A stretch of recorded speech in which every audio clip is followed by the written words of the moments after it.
बहुत पुरानी बात है। किसी गांव में एक मछुआरा रहता था। उसकी शादी को काफी समय हो गया था, परंतु उसकी कोई संतान नहीं थी। एक दिन मछुआरा अपना जाल लेकर पास की झील में मछलियां पकड़ने गया। तभी उसके जाल में एक बहुत बड़ी, सुंदर और चमकीली मछली फंस गई। जब मछुआरे ने जाल पानी से बाहर खींचा तो मछली बोली, है मनुष्य, अगर तुम मुझे प्राण दान दोगे तो मैं तुम्हें ऐसे तालाब का पता बताऊंगी जहाँ वह बहुत कम मेहनत से ढेरों मछलियां पकड़ सकोगे। मछली को मनुष्य की बोली बोलते देख मछुआरा हैरान रह गया। उसने तुरंत मछली को वापस झील में फेंक दिया। पानी में गिरते ही मछली ने तालाब के बारे में बताया और फिर गायब हो गई। मछुआरा मछली के बताए तालाब पर गया। वहाँ सचमुच उसे पलक झपकते ही ढेरों मछलियां मिल गईं। घर जाने पर जब उसकी पत्नी ने मछुआरे को इतनी जल्दी इतनी अधिक मछलियों के साथ देखा तो वह फूल ही न समाई। उसने इतनी जल्दी इतनी मछलियां पकड़ लेने के बारे में मछुआरे से सारा हाल पूछ लिया। मछुआरे ने सारी बात विस्तार से सुना दी। यह सुनकर मछुआरे ने गुस्से से बोली, तुमने इतनी बढ़िया मछली को छोड़ दिया? अगर तुम उसे पकड़कर लाए होते तो हम कितनी स्वादिष्ट मछली का स्वाद ले रहे होते। अगले दिन मछुआरा फिर से उसी झील पर गया, इस आशा से कि शायद वही मछली फिर से जाल में फंस जाए और वह अपनी पत्नी को खुश कर सके। उसका भाग्य अच्छा था और सचमुच वही मछली उसके जाल में फिर फंस गई। मछली ने फिर से छोड़ देने की विनती की। मछुआरे का दिल पसीज गया और उसने मछली को वापस पानी में फेंक दिया। मछली ने फिर से दूसरे तालाब का पता बताया और मछुआरा दूसरे तालाब से मछलियों का भारी बोझ लेकर घर लौटा। आज जब उसकी पत्नी ने यह सब जाना, बहुत गुस्से में बोली, किस गधे से पाला पड़ा है मेरा, हे राम, हमारा तो भाग्य ही फूटा है। भला हाथ आई ऐसी मछली भी कोई 2 बार छोड़ता है? अगर कल भी वह मिली और तुमने उसे छोड़ दिया तो तुम्हें मैं जान से मार दूंगी। अगले दिन बेचारा मछुआरा भोर होते ही झील पर पहुंच गया। उसने जाल डाला और कुछ समय बाद उसे खींचा। आज भी वही सुंदर बड़ी सी मछली उसके जाल में फंस गई, लेकिन इस बार मछली की सारी प्रार्थनाएं बेकार गईं। मछुआरे ने मछली की विनती को अनसुना कर दिया और घर की ओर चल पड़ा। घर पहुंचने पर मछुआरे ने मछली को एक बड़े पात्र में पानी भरकर उसमें डाल दिया। मछुआरिन और मछुआरा दोनों मछली को निहारने लगे और सोचने लगे कि उससे कौन सा व्यंजन सबसे स्वादिष्ट बनेगा। तभी मछली ने अपना सिर पानी के ऊपर निकाला और बोली, अब मेरा मरना तो तय है ही। मरने से पहले मैं तुम लोगों को अपनी आखिरी इच्छा बताना चाहती हूँ। क्या तुम उसे सुनोगे और मानोगे? दोनों ने हामी भर दी। तब मछली बोली, जब मैं मर जाऊं, पक जाऊं, आधी आधी काटी जाऊं, तब मछुआरी मेरा मांस खा ले, मेरा झोला घोड़ी पी ले, कुतिया मेरा बचा सिर खा ले, मेरी 3 बड़ी हड्डियों बगीचे में गाड़ दी जाए और मेरा आंख रसोई की धरण से लटका दिया जाए। तब तुम्हारी संतानें होंगी। जब किसी भी बच्चे पर कोई संकट आएगा तो मेरे आंख से खून टपकेगा। मछुआरे ने मछली को पकाने खाने के बाद जैसा मछली ने कहा था वैसा ही किया। समय बीतता रहा। मछुआरे का भाग्य और भगवान की लीला। एक ही रात मछुआरी ने 3 बेटे जने, घोड़ी ने 3 बछड़े दिए और कुतिया के 3 पिल्ले हुए। तीनों त्रिज अपनी अपनी जाति में इतने एक समान दिखाई देते थे कि उन्हें अलग अलग पहचानना मुश्किल था। मछुआरे ने बेटों, बछड़ों और पिल्लों के लिए अलग अलग तावीज बनवाकर उनके गले में डाल दिए, जिससे उन्हें पहचानने में आसानी हो।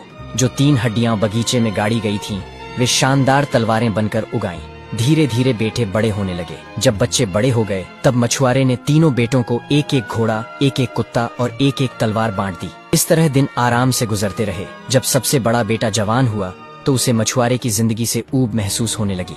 कुछ नया करने के लिए उसने घर से निकलने की सोची। उसने अपनी तलवार उठाई और कुत्ते को साथ लिया। वह अपने घोड़े पर सवार हुआ।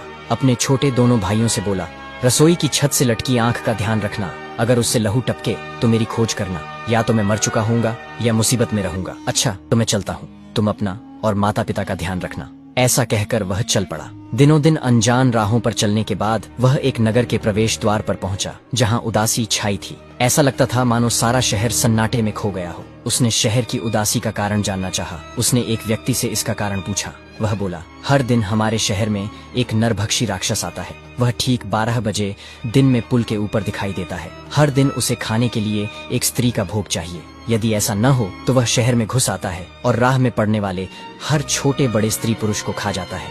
रोज एक घर का नाम लॉटरी में निकाला जाता है और वहाँ से एक स्त्री को जाना होता है। आज हमारे राजा की बेटी की बारी है, इसलिए आज शहर में कुछ ज्यादा ही उदासी है।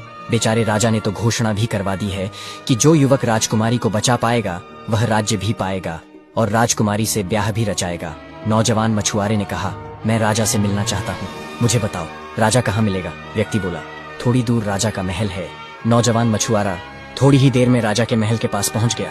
राजा के पास पहुंचते ही युवक ने राजकुमारी के साथ पुल पर जाने की अनुमति मांगी और राक्षस का वध करने की आज्ञा भी। राजा बोले, जोशीले नौजवान, याद रखो तुमसे पहले भी कई योद्धाओं ने उसे मारने की कोशिश की लेकिन अपनी जान गंवा बैठे। निडर मछुआरा बोला, मेरे हाथ में मजबूत तलवार है, मेरा समझदार कुत्ता मेरे साथ है। फिर भी अगर आपको लगता है कि मैं राक्षस को नहीं हरा सकता तो मुझे एक अवसर दीजिए। राजा ने गहरी सांस ली और बोले, ठीक है, जाओ और अपनी जान दांव पर लगाओ। अगर तुम जीत गए तो मैं अपनी बेटी का विवाह तुमसे कर दूंगा और मेरे बाद राज्य के स्वामी भी तुम ही बनोगे। निर्भीक मछुआरे ने अपना घोड़ा कसीदा, कुत्ते को साथ लिया और सीधे पुल की ओर निकल पड़ा। 12 बजे के आसपास सिर से पैर तक काले कपड़ों में लिपटी राजकुमारी ने अपनी सेविकाओं के साथ पुल पर पैर रखा।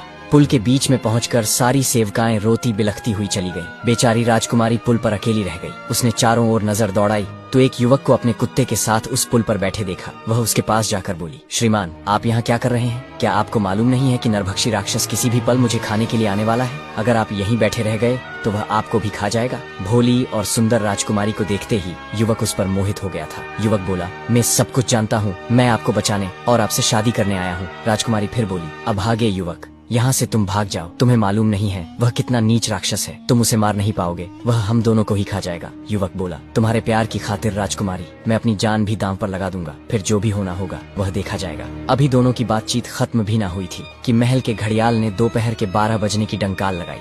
तभी धरती कांपी और तेज धुएं के साथ आग की लपटों के बीच वह नरभक्षी राक्षस बाहर निकला। जैसे ही उसने देखा कि भोजन के लिए 2 प्राणी हैं, तब उसकी भूख और बढ़ गई। उसे देखते ही मछुआरे का बेटा तलवार निकालकर बिजली की रफ्तार से उस पर झपटा। साथ ही उसने कुत्ते को भी उसकी ओर सिसकार दिया। उसने अपनी मजबूत तलवार सीधा उसके पेट में घुसा दी, लेकिन वह राक्षस तब भी नहीं मरा और उसने अपने आप को ठीक कर लिया। नौजवान को समझ में नहीं आ रहा था कि राक्षस क्यों नहीं मर रहा। लड़ते लड़ते नौजवान और उसका कुत्ता काफी जख्मी हो चुके थे। उसे समझ नहीं आ रहा था कि क्या करना है। तभी राजकुमारी ने पीछे से आवाज लगाई और बोली, नौजवान, आपको इसकी गर्दन को इसके धड़ से अलग करना होगा, तभी यह दैत्य मरेगा। अगली बार उसने अपने प्राणों की सारी ताकत हथेली पर लगाई और दैत्य पर हमला कर दिया। युवक ने तलवार के जोरदार प्रहार से सीधा उसकी गर्दन उसके धड़ से अलग कर दी। गर्दन कटते ही राक्षस वहीं पर ढेर हो गया।